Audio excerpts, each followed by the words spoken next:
want to tell you that your food is scheduled to be here at noon. They're just going to knock on the door when the food's here. At that point, I will try and kind of finish up.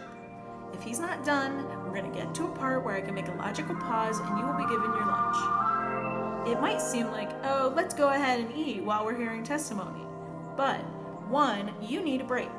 I think it's a good idea you take a little time for lunch. Whether it's 30 minutes or an hour, that's up to you.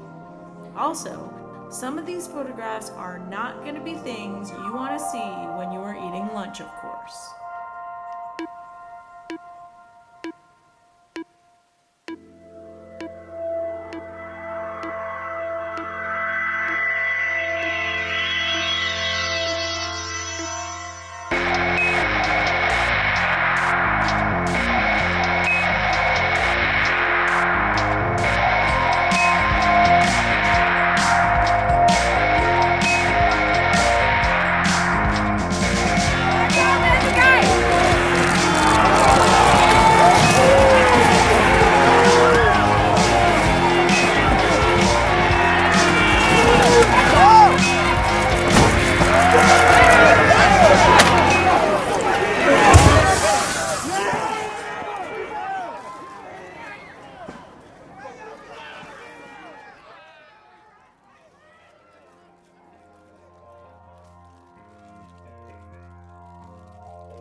Okay.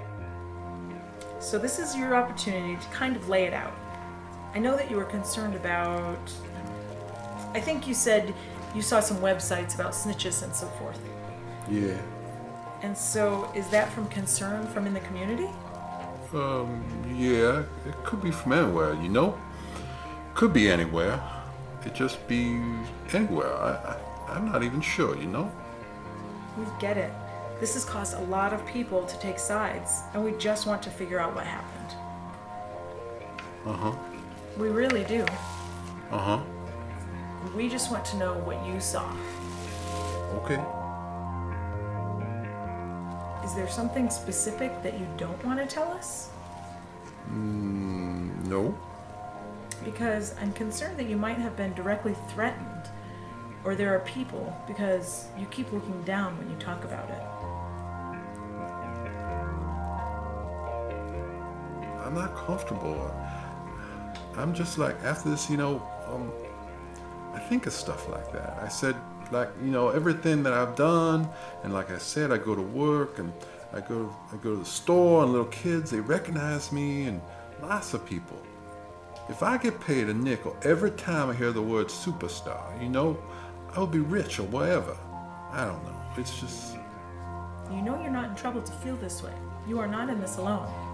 You know, you see the news, and there are a lot of other people too who know the position that you're in.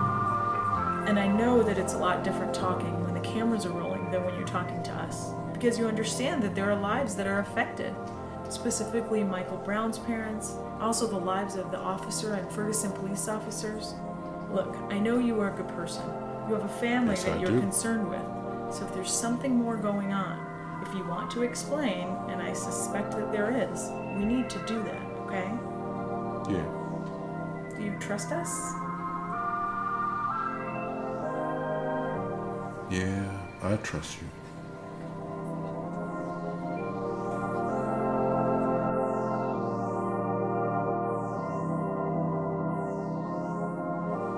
We had officers 10 feet apart, 5 feet apart, every inch of the crime scene trying to keep people out of it. These were county officers. Were there Furguson officers? County officers, Furguson officers. I guarantee you there were other neighboring municipality officers there too. Approximately, if you had to guess. How many police officers were on the scene? 50? 50. Is that unusual in your experience? Very unusual.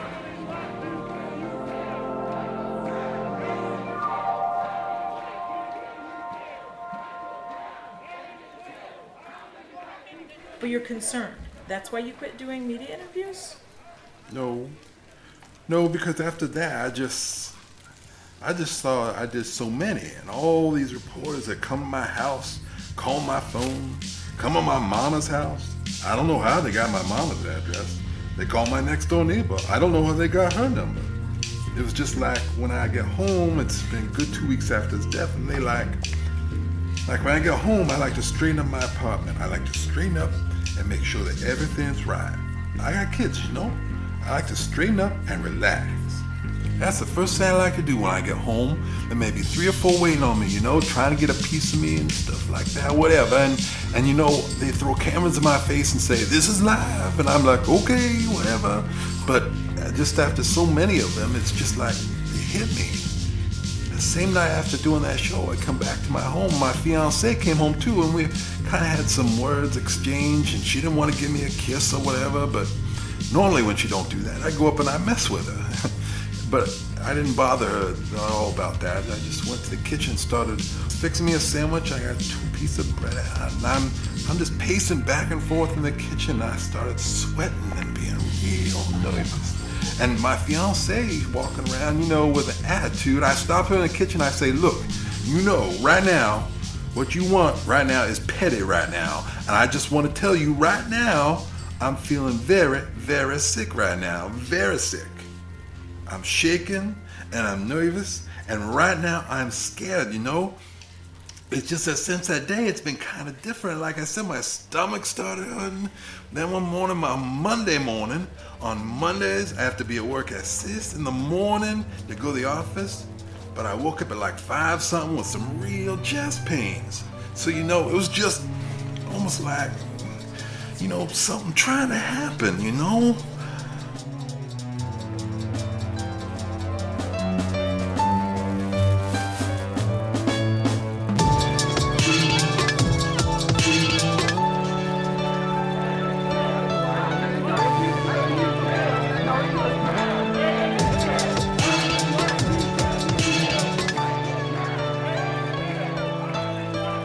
You still live in Canfield Green, correct? Yes. And you know there's been a lot of tension. Have you felt the tension? Yes. And you're aware there's a lot of tension and especially focused in your neighborhood, correct? Yes. Do you feel pressure? Whether or not anybody came flat out that was threatening. I'm not asking you that because you said no. I'm asking, did you feel pressure to lie to the federal agents?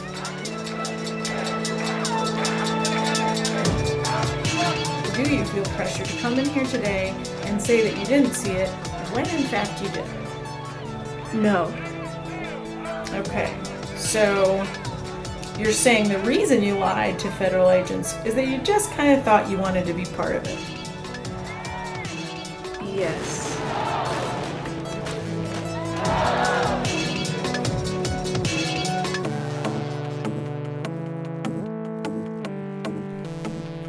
Here's the thing, you're not in trouble, okay? Okay. I want to put you totally at ease. I understand that, you know, you're sitting here talking to federal agents, federal prosecutors, and it can seem scary to anybody, okay? Uh-huh. You're not in any trouble as long as you just tell us what you yourself remember. Yeah. The best that you can, okay? Yeah, okay. As long as you do that, you would only get in trouble if you lied to us. Yeah. That's why we want to make sure that you are telling us, we want to know the truth. Oh, okay. Whatever side it falls on, whoever it helps, or it doesn't help, or it hurts, we just want to know what happened. Okay, no problem, no problem. We don't want you to get worried about getting in trouble. You are a piece of a puzzle, all right? Nothing rises or falls with you, nothing makes or breaks with you. Even though you are on the news media or they're calling you, that doesn't matter. You are a witness on a case like any other case, okay?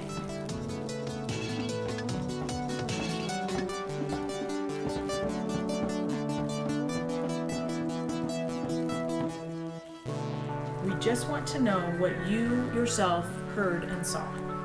Okay. We want to know what you actually know. If you're not sure or if you don't recall, we need to know that too, okay? Okay. Here's the thing. Like we said before, if we tell you what someone else said, Absolutely. what you yourself saw, It is natural when people start telling you things. Gotcha. You start putting pieces together. And you may start thinking you know something when in fact you don't. I understand. I clearly understand.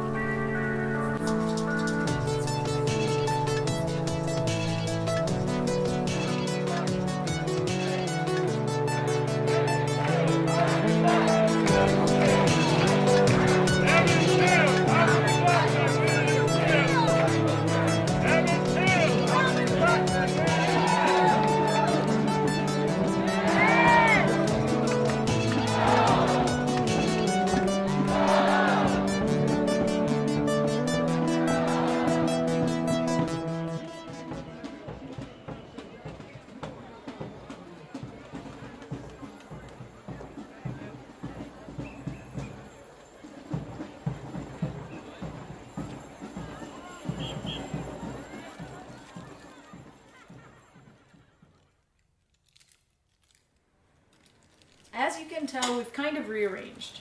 We are trying to figure out how to best work the room with the equipment that we have. As you can see, the screen kind of moves. Do you see the wind and the air blowing on it? It's blowing on the screen, but not on you, unfortunately. So we're going to try this out. If this is too annoying, next time we'll try something else. But this is the bigger screen, and we thought maybe it would be easier for everybody to see it. If everybody gets car sick because the pictures are kind of wiggling on there, we'll figure something out. And also, we have some additional fans. I'm going to try and bring in another fan tomorrow to make it a little more comfortable. If anybody at any point feels like they're feeling, a little overheated, please let me know because we'll take a break. With this door open, when I walk out here, it is way cooler out here than it is in here. If you ever feel like, you're not being able to be attentive because of the heat, stop us, okay?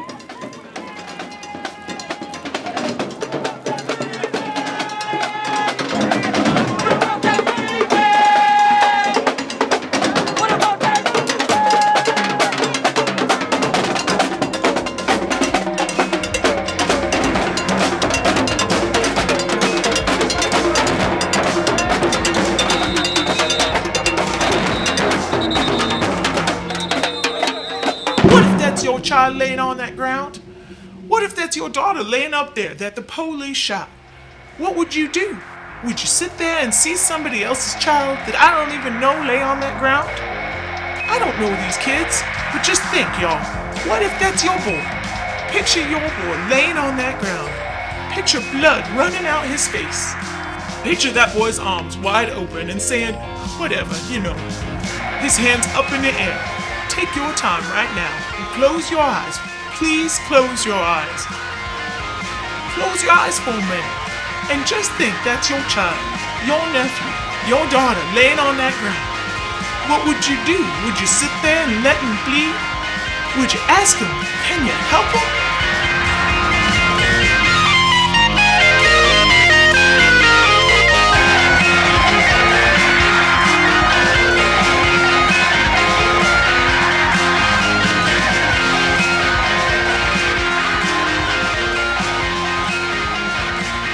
So do you have a general distrust of police officers? Yes, I do.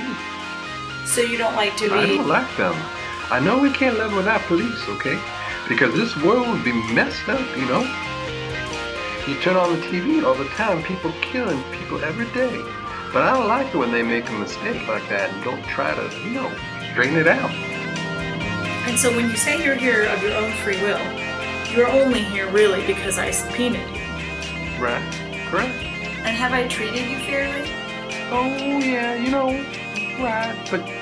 But do you believe me when I say I just want to be left alone just to live my life, Treat everybody nice. Go to church every now and then. That's all I want, I think a lot of people would have really rather not have been involved in this. But here we are, right? Yeah,